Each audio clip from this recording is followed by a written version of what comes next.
सभी का state news bulletin में और मैं हूं आपके साथ शिवांगी पारिक। तो चलिए स्टेट न्यूज बुलेटिन की शुरुआत करते हैं, लेकिन उससे पहले नजर डालते हैं हेडलाइंस पर।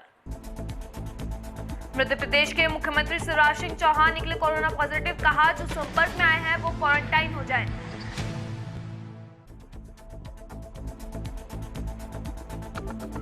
शिक्षा बचाओ संयुक्त संघर्ष समिति के बैनर तले निजी स्कूल संचालकों ने किया प्रदर्शन।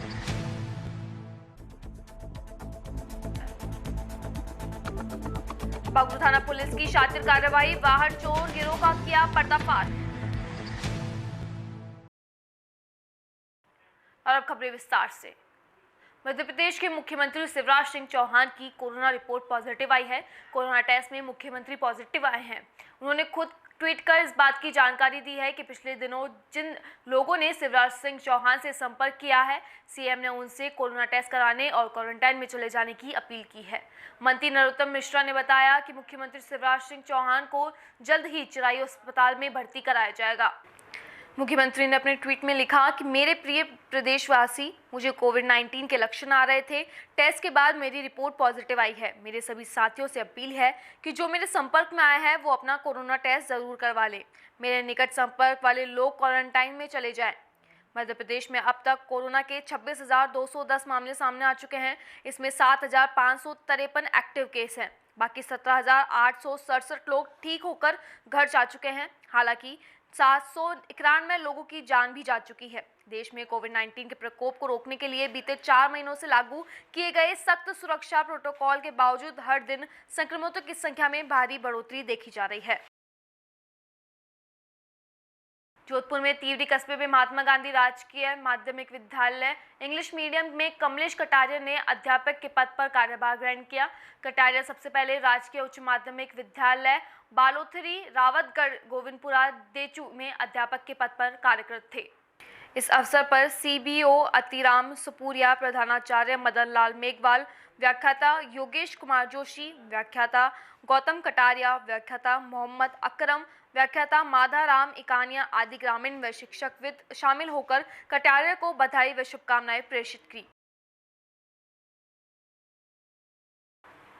जाल और सायला ग्राम पंचायत द्वारा चलाए जा रहे हरियाली सायला अभियान के तहत शुक्रवार को सायला सरपंच रजनी कंवर के नेतृत्व में ठाकुर जी मंदिर, उमा मावी एवं राधा कृष्ण गौशाला में पौधारोपण किया गया। अभियान के तहत नीम, गुलमोहर, कनेर, आंवला सहित विभिन्न प्रजाति के छायादार एवं फलदार पौधे लगाए गए। इस दौरान उप सरपंच प्रकाश मेघवाल, समाज सेवी शंभू, मदन सिंह पुजारी, बद्री दास वैष्णव, मिट्ठू दास, प्रधानाचार्य त्रिलोक चंद्र पंत, व्याख्याता प्रवीण त्रिवेदी आदि सभी ग्रामवासी मौजूद रहे।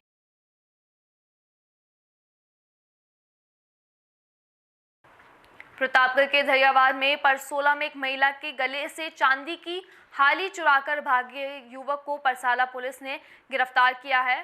फरियादी काउड़ी पत्नी मांगीलाल मीणा निवासी हरजारी गुड़ा के रिपोर्ट में दर्ज करवाई गई थी। नदी में कपड़े धोने सावर्णी नदी में पहुंची, जहां किसी अज्ञात व्यक्ति ने पीछे से आकर महिला का मुंह दबाकर गले से में पहनी हुई चांदी की हाली को चुराकर भाग गया, जिस पर महिला द्वारा अज्ञात व्यक्ति के विरुद्ध लूट की वारदात परसोला थानाधिकारी मोहन सिंह चंद्रावत की टीम गठित कर चोर लुटेरे की तलाश में मुखबिरी सूचना मिलने पर रमेश पिता लालिया निवासी कुमारी को गहनता से पूछताछ करने पर अभियुक्त ने लूट की वारदात कबूल कर लूट स्वीकार किया है। महिला की चांदी की हाली भी पुलिस ने अभियुक्त से जब्त कर ली है। अभियुक्त को गिरफ्तार कर न्यायालय में पेश किया गया, जहां से उसे जेसी भेज दिया गया।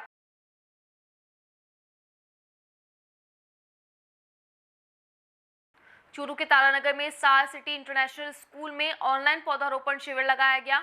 शिविर के दौरान वैश्विक महामारी कोरोना के चलते स्कूल में पढ़ने वाले बच्चों से अपने अपने घरों में ही ऑनलाइन पौधे रोपित करवाए गए। विद्यालय की तरफ से 25 जुलाई का हर एक साल पौधारोपण करने के लिए निर्धारित किया गया। स्कूल की सह निर्देशिका आम्रपाली चौधरी ने बताया कि स्कूल में सैकड़ों बच्चे पढ़ रहे हैं। स्कूल में बच्चों व अभिभावकों ने आज शिविर में ऑनलाइन जुड़कर अपने अपने घरों में पौधे लगाए तथा बच्चे उक्त पौधे की देखभाल करने का संकल्प भी लिया।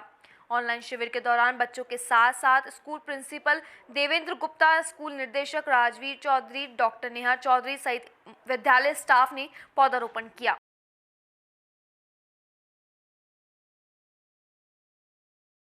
स्टार सिटी इंटरनेशनल स्कूल ने आज 25 जुलाई को पौधारोपण का कार्यक्रम शुरू किया है ताकि हम छोटे बच्चों को पौधों की वैल्यू बता सकें, पौधे कैसे हमारे वातावरण को स्वच्छ रखते हैं और हमारी सांस के लिए कितने ज़रूरी हैं।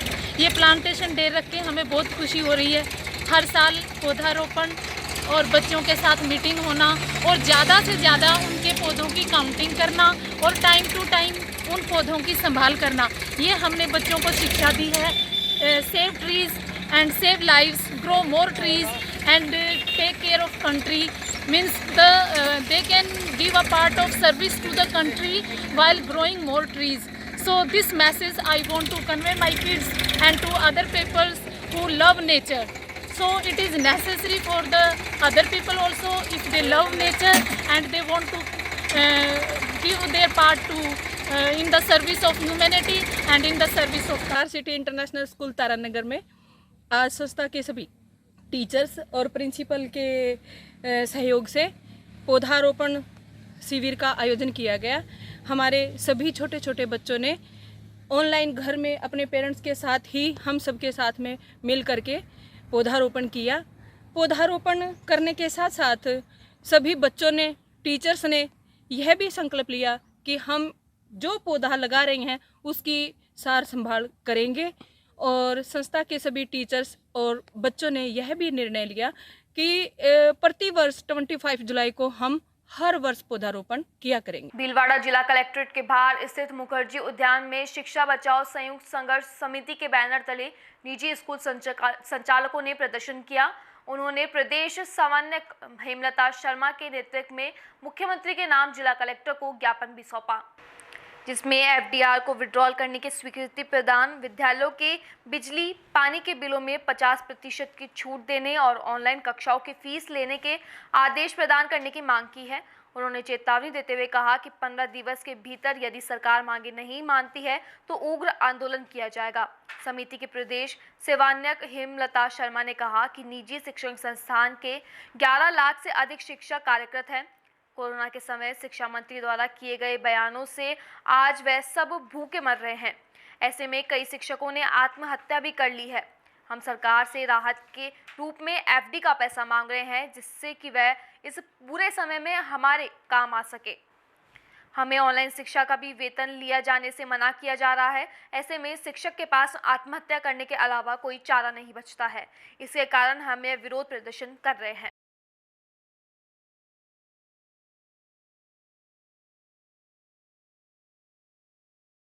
देखिए, ये प्राइवेट स्कूल के तमाम शिक्षक और संचालकगण हैं जिनकी संख्या राजस्थान में 11 लाख है और सरकार की दोहरी नीति से आज हम आहत हैं। जिस प्रकार से शिक्षा मंत्री जी बयान दे रहे हैं जो कि सुप्रीम कोर्ट और हाई कोर्ट्स के अगेंस्ट जाते हैं, which is a contempt of the court, और उससे आज हम सड़क पर आ चुके हैं। हमारा पूरा जीवन यापन का हमारे सामने संकट खड़ा हो चुका है। हमारी ये जो उन्होंने नोटिस जारी किया है वो तत्काल प्रभाव से वापस लिया जाए। हमारा एफडी का पैसा, एफडी इसलिए कराई जाती है कि बुरे समय में काम आ सके, इससे बुरा समय और क्या होगा। वो एफडी एक बार हमें वापस दे दे, उधार ही दे दे, ताकि हम हमारे शिक्षकों को कुछ हद तक वेतन दे पाए। तीसरी बात कि जो सरकारी शिक्षक है घर बैठे तनख्वाह ले रहे हैं, हमारा शिक्षक है ऑनलाइन क्लासेस दे रहा है, मेहनत कर रहा है, उनसे कम खर्चे पे बेहतर परिणाम दे रहा है। हम चाहते हैं कि सरकार उनका थोड़ा थोड़ा भले ही वेतन कम करे। मंत्री जी खुद भी तो आ गया है, अपना वेतन छोड़े, वो भी सरकारी बंगले ऐशोआराम छोड़े, उनका वेतन कटौती करके हमारे शिक्षकों को, हम नहीं मांग रहे, हमारे शिक्षकों को वेतन दिया जाना चाहिए। हमसे बुरी कंडीशन हमारे शिक्षकों की हो रही है। उनके घर जाके देखेगा, उनके राशन नहीं है। 15 दिन का समय सरकार को दे रहे हैं, आज से ठीक 15 दिन। अगर सरकार ने हमारी वाजिब बातों को नहीं माना और इसी प्रकार ये हत्याएं, ये आत्महत्या नहीं है, इट इज प्लान्ड मर्डर, जिसके पीछे पूरे सरकारी शिक्षा विभाग, ये शिक्षा मंत्री जिम्मेदार है। अगर इसके ऊपर कार्रवाई नहीं करी गई, इसको रोका नहीं गया, तो राजस्थान का आज तक का, अब तक का सबसे उग्र आंदोलन होगा। 11 लाख लोगों के जीवन का सवाल है। अतः जो कुछ होगा वो सरकार की जिम्मेदारी। साथ ही भीलवाड़ा संभागीय आयुक्त डॉक्टर आरुषि मलिक ने आज भीलवाड़ा जिले का दौरा किया। दौरे के बाद उन्होंने जिला कलेक्टर कार्यालय में जिला स्तरीय अधिकारियों की समीक्षा बैठक ली। इस दौरान उन्होंने उपखंड अधिकारी, तहसीलदार एवं विकास अधिकारियों के साथ राज्य सरकार द्वारा कार्यान्वित समस्त फ्लैगशिप योजनाओं के संबंध में वीडियो कॉन्फ्रेंसिंग के माध्यम से बैठक ली। बैठक के बाद उन्होंने कौशल एवं रोजगार सप्ताह रथ को भी रवाना किया। बैठक में जिला collector Shiv Prasad N Madan, ADM प्रशासन राकेश कुमार, जिला परिषद CO Gopal Ram Bidara, medical college प्राचार्य doctor Rajan Nanda, CMHO doctor Mushtaq Khan और हॉस्पिटल अधीक्षक डॉक्टर अरुण गौड़ सहित अधिकारी भी मौजूद रहे। संभागीय आयुक्त डॉक्टर आरुषि मलिक ने कहा कि संभागीय आयुक्त बनने के बाद मैंने पहली बार भीलवाड़ा जिले की गोपालपुरा और मांडल पंचायत समितियों का दौरा करके वहां पर जनप्रतिनिधियों से वार्ता की है।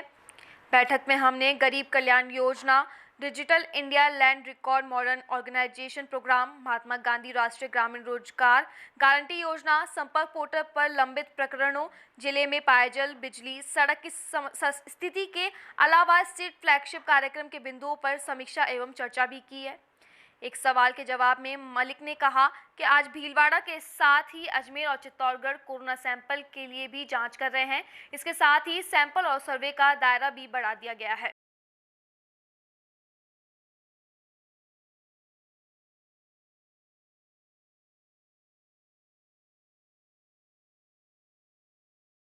जो कुछ हमारी पंचायत समितियां हैं, फॉर इंस्टेंस हुडा हो गया, मांडल हो गया, यहाँ पे मेरे जनप्रतिनिधियों के साथ और हमारे ब्लॉक लेवल अधिकारी और यहाँ पे सभी डिस्ट्रिक्ट लेवल ऑफिसर्स और सब वीसी के माध्यम से सारे एसडीओज और बीडीओज के साथ हमारा इंटरेक्शन था।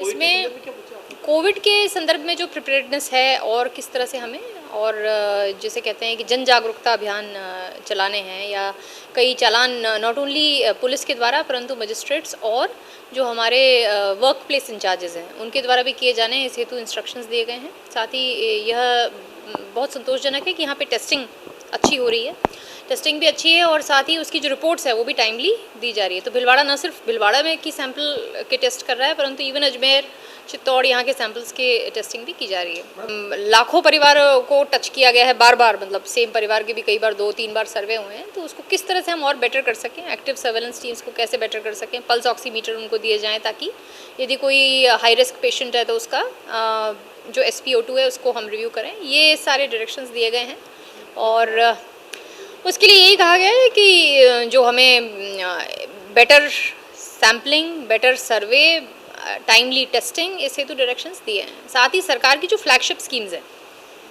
फॉर इंस्टेंस अभी गरीब कल्याण योजना है या महात्मा गांधी नरेगा है, इसमें क्या कार्य करने हैं उसके लिए कहा गया है। साथ ही प्रत्येक पंचायत में ये एक समस्या रहती है बबूल की, जंगली बबूल और सड़क किनारे पटरी नहीं होने की, तो इन कार्यों को हम नरेगा में ले लें। नरेगा में कैटल शेड्स जो है पशु आश्रय स्थल, ये कैटेगरी 4 का काम है जो SC ST BPL के लिए होना है।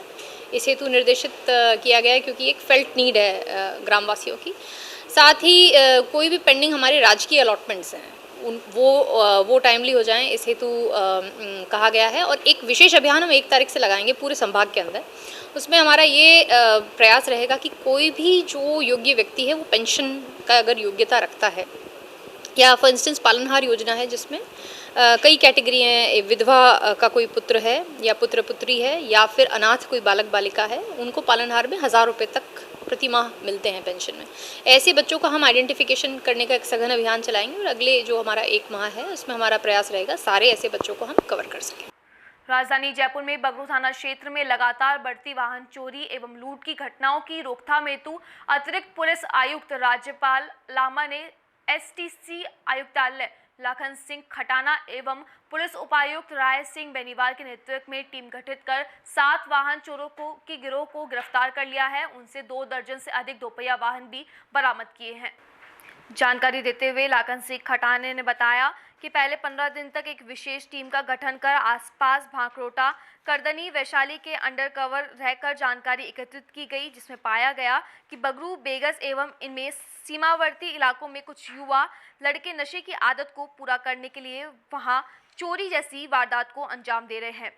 CST टीम एवं बगरू थानाधिकारी ब्रजभूषण अग्रवाल के संयुक्त टीम से कार्रवाई करते हुए 7 अदातन वाहन चोर अपराधी राकेश बागड़ा, कालू मीणा, बेदू यादव, छोटू राम गुर्जर, वसीम खान, फूल सिंह एवं गणेश गुर्जर को गिरफ्तार किया है और इनसे चोरी की एक पिकअप, लोडिंग और एक पेचिक सहित 22 मोटरसाइकिल भी बरामद की है। जानकारी देते हुए थानाधिकारी ब्रजभूषण अग्रवाल ने बताया कि सभी आरोपी नशे के आदी हैं और नशे की लत को पूरा करने के लिए गैंग बनाकर वारदात को अंजाम देते हैं। फिलहाल पुलिस अपराधियों को गिरफ्तार कर कड़ी से कार्रवाई की पूछताछ कर रही है, जिसमें अन्य कई वारदातों के खुलासे की भी आशंका जताई जा रही है।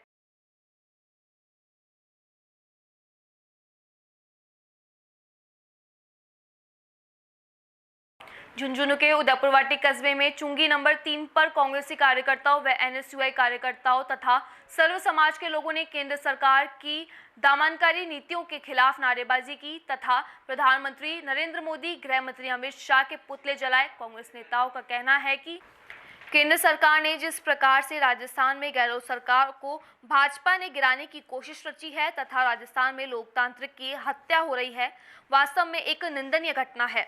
हम इसकी कड़े शब्दों में निंदा करते हैं। विरोध प्रदर्शन के दौरान ब्लॉक कांग्रेस कमेटी के सैकड़ों कांग्रेसी कार्यकर्ता मौजूद रहे। आज उदयपुरवाटी के चुंगी नंबर 3 पर कांग्रेस के कार्यकर्ता हो, एनएसयू कार्यकर्ता हो, सर्व समाज के लोगों ने भारतीय प्रधानमंत्री नरेंद्र मोदी व केंद्रीय गृह मंत्री अमित शाह का पुतला फूंका है। आज इस प्रकार से केंद्र सरकार ने, मोदी सरकार ने अपनी दमनकारी नीतियों के खिलाफ राजस्थान में राज्यपाल कल्याण मिश्र को अपने दबाव में लेकर राजस्थान में अशोक गहलोत सरकार को गिराने की कोशिश कर रहे हैं। वो वास्तव में लोकतंत्र की हत्या है। इसकी हम कड़े शब्दों में निंदा करते हैं। ये बहुत ही निंदनीय घटना है। हम मांग करते हैं कि राज्यपाल को अपने केंद्र सरकार में दबाव में ना आकर सरकार को सदन में अपना बहुमत पारित करने का मौका देना चाहिए। जय हिंद। उदयपुरवाटी में कांग्रेस कार्यकर्ताओं व एनएसयू कार्यकर्ताओं के द्वारा मोदी सरकार के विरुद्ध नारेबाजी की गई, क्योंकि मोदी सरकार ने राजस्थान गहलोत सरकार के खिलाफ जो षड्यंत्र रचा है वो बहुत ही निंदनीय है। राजस्थान सरकार के पास पूर्ण बहुमत होने के बाद उनको फ्लोर टेस्ट की जो मांग की थी गहलोत ने, उनको नकार दिया है। राज्यपाल केंद्र सरकार के पूरी तरह से दबाव में है। हम इनकी घोर निंदा करते हैं। जय हिंद। और अब खबर उत्तर प्रदेश से। उत्तर प्रदेश के कानपुर में 22 तारीख को अपहरण हुए संजीत यादव के मामले का पुलिस ने आज खुलासा कर दिया है, जिसमें पुलिस के ऊपर के एक और नाकामी का दल लग गया है, मगर अब इसमें कहीं ना कहीं राजनीति भी हावी होती दिखाई दे रही है। जब से पता चला है कि संजीत यादव को 26 से 27 तारीख को ही मार दिया गया, पांडु नदी में फेंक दिया गया, तो तमाम अधिकारियों और राजनेताओं का संजीत यादव के घर पर आना शुरू हो गया। जबकि आपको बता दें कि इस मामले में बड़ी कार्रवाई करते हुए SP south Aparna Gupta, CO Manoj Gupta और चौकी इंचार्ज का आज निलंबित कर दिया था। सपा के प्रदेश अध्यक्ष नरेश उत्तम संजीत यादव के घर पहुंचे और बोले कि अखिलेश यादव ने अपनी समिति संस्थानों से 50,000 की पीड़ित परिवार की मदद के लिए भेजा है। उन्होंने उत्तर प्रदेश सरकार पर हमला करते हुए कहा कि उत्तर प्रदेश सरकार में जंगल राज कायम है, जहां कोई सुनने वाला नहीं है और अगर पत्रकार भी आवाज उठाते हैं तो उनकी आवाज को भी दबा दिया जाता है। उन्होंने लोगों से आह्वान किया कि ऐसी सरकार को उखाड़ फेंकें। बड़े क्या रहा आज कोर्ट के अंदर जो आजम खान साहब की पेशी थी? कोर्ट में अब्दुल आजम खान साहब दोनों पेश हुए जी। उनको कस्टडी ले ली गई है 2 केसेस में। एक केस था जो पेंडिंग है कि इनको एक्सपेंडर डिक्लेयर किया था, उसके एफआईआर होने के बाद जो है उसमें एक कस्टडी हुई है और एक कस्टडी जो पेंडिंग था उसमें हुआ। आप उनके वकील हैं आजम खान साहब के? जी। आप आजम खान साहब के वकील है ना? हाँ जी, आजम खान। तो अब कब लाया जाएगा मुरादाबाद? अभी एक 24/8 लगी है, अगली डेट है। अगली डेट है? हाँ। उससे पहले हम बेल डालेंगे, उससे पहले बेल पड़ेगी। बेल का इन्हें सीतापुर से ही लाया गया था? सीतापुर से। अब कहाँ गए हैं? अब सीतापुर गए। ये संजीत यादव का जो समाचार दुखद मिला है, इस पर हम दुख व्यक्त करते हैं और इस घटना की जितनी निंदा की जाए वो कम है। मैं समाजवादी पार्टी के राष्ट्रीय अध्यक्ष माननीय श्री अखिलेश यादव जी के निर्देश पर पिछले शुक्रवार को भी यहाँ आया था और यहाँ से चमन सिंह से, उनके परिवार से बातचीत करके मैंने पार्टी को भी अवगत कराया और तमाम ऐसे जिम्मेदार अधिकारियों को बताया गया कि जिस बच्चे का अपहरण हुआ है वो सकुशल उसके माँ बाप को मुहैया कराया जाए। लेकिन उत्तर प्रदेश के अंदर इतनी निरंकुश सरकार है, सरकार नाम की कोई चीज नहीं है। लगातार पूरे प्रदेश के अंदर अपराधों की बाढ़ है। आज इस नौजवान की हत्या, अपहरण, परिवार को पूरा आर्थिक रूप से तंग कर दिया, परिवार का इकलौता बेटे को ले लिया। पूरे प्रदेश के अंदर हाहाकार मचा हुआ है और सरकार लगातार गलत बयानी करती जा रही है, झूठ बोल रही है सरकार। जब भी विपक्ष के लोग सरकार को चिताते हैं, मीडिया के भाई लोग हमारे समय समय पर सरकारों को अवगत कराते हैं, ज़मीनी हकीकत से अवगत कराते हैं, लेकिन उनको अनसुना कर दिया जाता है, हवा में उड़ा दिया जाता है और उनका बीजेपी का कोई न कोई प्रवक्ता बैठाल करके जो बातें सही सच हमारे मीडिया के लोग निकालते हैं या विपक्ष के लोग या आम जनता जो कहती है उसकी मजाक उड़ाते हैं। मीडिया में डिबेट कराने के नाम पर भारतीय जनता पार्टी के झूठों की फौज है और वो झूठे लोग इस देश के लोकतंत्र के लिए बहुत बड़ा कलंक हो गए। ऐसे निरंकुश लोगों से क्या उम्मीद की जाए। माननीय अखिलेश यादव जी ने अपने मुख्यमंत्रित्व काल में माननीय अखिलेश यादव जी ने उत्तर प्रदेश की पुलिस को नई टेक्नोलॉजी से संबंधित उत्तर प्रदेश के अंदर माननीय अखिलेश यादव ने पूरे देश के अंदर सबसे बेहतरीन पुलिस का मुख्यालय बनाकर दिया। जो हाई टेक्निक है, पूरी तरीके से टेक्नोलॉजी से तकनीक से भरपूर जो दुनिया के एक उदाहरण है माननीय अखिलेश यादव जी ने उत्तर प्रदेश की पुलिस को दिया। माननीय अखिलेश यादव जी ने अपराधों की रोकथाम के लिए 100 डायल 100 नंबर की जो व्यवस्था किया और अच्छी गाड़ियां दिया, अच्छी गाड़ियां इनोवा जैसी गाड़ियां दे करके पुलिस को पूरी तरीके से मजबूत किया कि पुलिस अपराधों पर नियंत्रण करे। लेकिन सरकार की नियत अपराधों को रोकने में नहीं है। सरकार की नियत बेरोजगारों को रोजगार देने में नहीं है। सरकार की नियत उत्तर प्रदेश के ईमानदार लोगों की इज्जत करने में नहीं है। सरकार केवल अपने वोट बैंक की राजनीति करते हुए जनता को धोखा देने का काम कर रही है। हमारी मांग है कि संजीत यादव की हत्या हुई है, सरकार इसके परिवार को 50 लाख रुपए की मदद करे। माननीय अखिलेश यादव जी ने अपने सीमित संसाधनों से 5 लाख रुपए की सहायता चमन सिंह और उनकी परिवार, उनकी पत्नी सुषमा जी को, उनकी बेटी रुचि को उनको भेजा है। वो देने में 5 लाख रुपए की सहायता पार्टी के जो माननीय राष्ट्रीय अध्यक्ष श्री अखिलेश यादव जी के आह्वान पर यहाँ पर मैं आया हुआ हूँ और हमने मदद की। मेरी मांग है उत्तर प्रदेश सरकार से कि संजीत के परिवार को कम से कम 50 लाख रुपए की मदद की जानी चाहिए। पूरे प्रदेश के अंदर पत्रकार सुरक्षित नहीं। अभी आपने गाजियाबाद का देखा, उन्नाव का देखा, तमाम लोग पत्रकार लोग जो सही बात निकालते हैं उनकी हत्याएं हो रही, सही बात कहने में हत्या हो रही है। लेकिन सरकार उनके परिवारों की ना आर्थिक कोई मदद नहीं कर रही है। हमारी मांग है कि उत्तर प्रदेश में बढ़ते हुए अपराध को रोकने के लिए इस सरकार को बर्खास्त किया जाए और इस प्रदेश के अंदर कानून का राज बनाने के लिए हम सबको मिल करके ऐसी सरकार बनावे जिससे कानून की रक्षा हो सके और आम आदमी का जीवन अच्छा बन सके। उत्तर प्रदेश के सीतापुर की जेल में बंद सपा नेता और रामपुर सांसद आजम खान और उनके बेटे अब्दुल्ला आजम को 2018 में सड़क जाम करने और सरकारी कार्य में बाधा पहुंचाने के मामले में चल रहे मुकदमे में आज पेशी में मुरादाबाद की स्पेशल कोर्ट में पेश किया गया। भारी सुरक्षा के बीच 12:15 बजे आजम खान को कोर्ट के सामने पेश किया गया।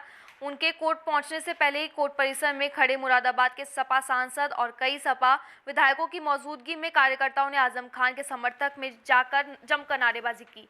लगभग 1.5 घंटे बाद उसी सुरक्षा के बीच सीतापुर जेल के लिए रवानगी हो गई। इस मामले में जानकारी देते हुए आजम खान पक्ष के वकील दिनेश पाठक ने बताया कि 3 अलग-अलग मामलों में आजम खान और उनके बेटे की पेशी हुई है। इनमें से 2 मामलों में 6 अगस्त और एक 24 अगस्त की तारीख लगी है। जी वहाँ पर उनको जो केसेस थे उसमें कस्टडी में लिया गया है। 2 केसेस में कस्टडी में लिया है। एक तो थाना शिवलेट का जो 2008 का मैटर था उसमें कस्टडी में लिया है 353 धारा में। दूसरे ये कि उसी में जब ये इनके वारंट हो गए थे तो एक और मुकदमा थाना शिवलेट की पुलिस द्वारा ही पंजीकृत कराया गया था इनके विरुद्ध, उसमें भी कस्टडी में लिया है। वो धारा है 174A, उसमें कस्टडी दोनों में हो गई है। किनको कस्टडी में लिया गया है? आज मोहम्मद आजम खान और कितने दिन के लिए लिया गया है? पढ़न कितने दिन के लिए? 28 है 6-8 तक के लिए। 6-8 तक। जी। 3 केसेस थे, तीनों में एक में 6-8 तक के लिए है, एक में 24-8 एक में 24-8 तक के लिए दिया है। एक केस में 6-8 तक के लिए, एक में 24-8। अब इन्हें कहाँ ले जाया गया है? सीतापुर जेल लेके गए हैं। सीतापुर जेल से ही इन्हें माननीय न्यायालय के आदेश पर प्रस्तुत किया गया था न्यायालय में। क्या नाम है आपका? शाहनवाज। उत्तर प्रदेश के जौनपुर से 2 दिन पहले पुरानी इस घटना का एक वीडियो सोशल मीडिया पर वायरल हुआ था। चेयरमैन ने पुलिस कर्मियों पर मनमानी का आरोप लगाते हुए राज्य मंत्री और एसपी से शिकायत की है। बिना हेलमेट और मास्क के घूम रहे पुत्र को चेकिंग के दौरान रोकना नगर पंचायत अध्यक्ष को इतना नागवार लगा कि आपे से बाहर हो गए। चेकिंग कर रहे पुलिसकर्मियों को फटकारा तो चौकी में पहुंचकर इंचार्ज को भी लॉकडाउन के बाद देखे लेने की धमकी भी दी है। 2 दिन पुरानी इस घटना का वीडियो सोशल मीडिया पे वायरल हुआ है। चेयरमैन ने पुलिसकर्मियों पर मनमानी का आरोप लगाते हुए राज्य मंत्री और एसपी से शिकायत की है।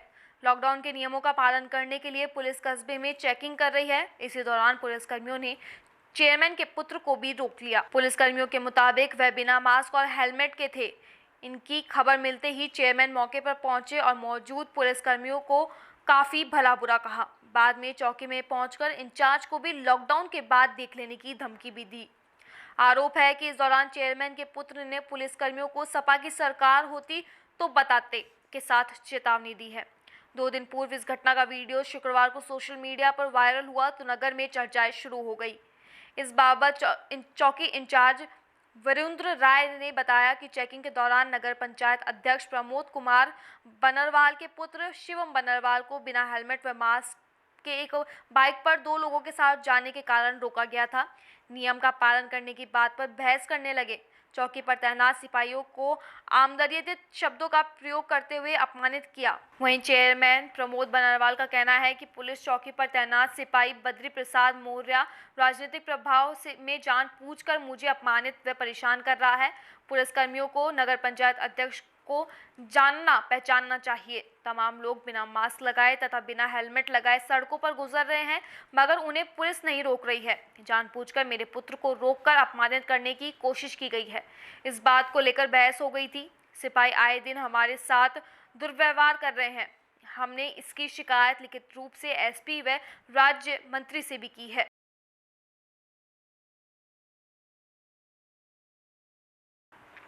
यूपी के गोंडा जिले में शुक्रवार को करनैलगंज कस्बे में किडनैप किए गए व्यवसायी के पोते को शुक्रवार सुबह मुठभेड़ के बाद सकुशल बरामद कर लिया गया है। पुलिस और बदमाशों के बीच हुई मुठभेड़ में 2 अपहरणकर्ता घायल हुए हैं।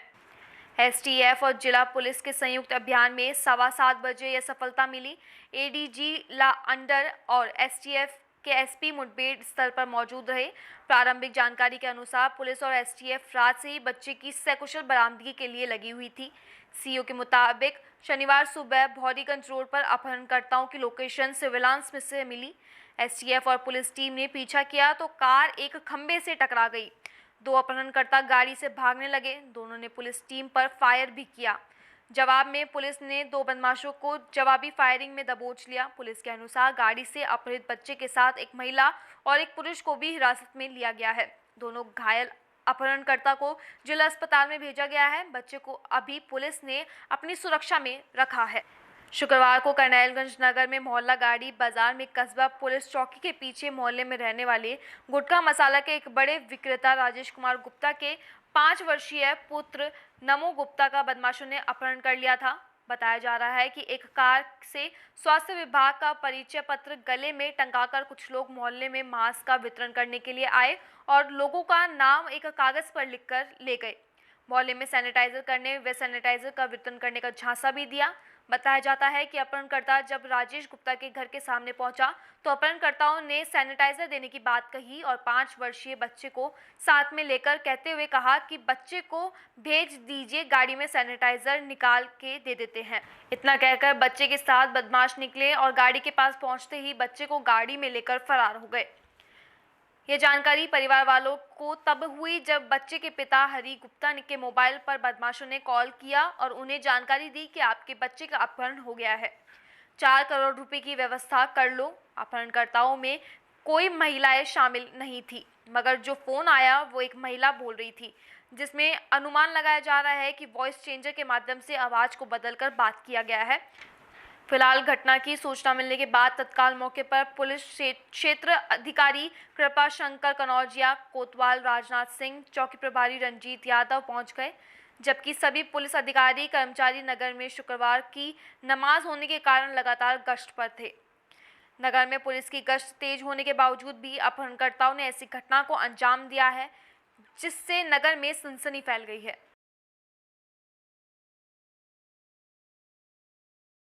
फिलहाल स्टेट न्यूज बुलेटिन में बस इतना ही। आप देखते रहिए डीपीके न्यूज। नमस्कार।